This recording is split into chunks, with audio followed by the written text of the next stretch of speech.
زہت المجالس میں حضرت مولا علی مشکل کشا رضی اللہ تعالیٰ عنہ سے مروی ہے،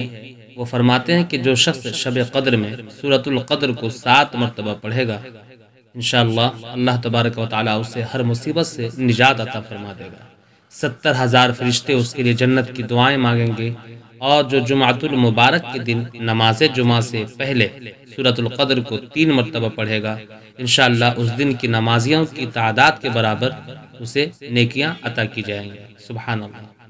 آپ حضرات ہمارے چینل کو سبسکرائب کر لیں اور اپنے دوستوں احباب میں اس ویڈیو کو زیادہ سے زیادہ شیئر کریں، تاکہ وہ بھی شب قدر میں سورۃ القدر کو 7 مرتبہ پڑھ کر کے اس کے جو فیوز و برکات ہیں اس سے مستفیض و مستنیر ہو سکے۔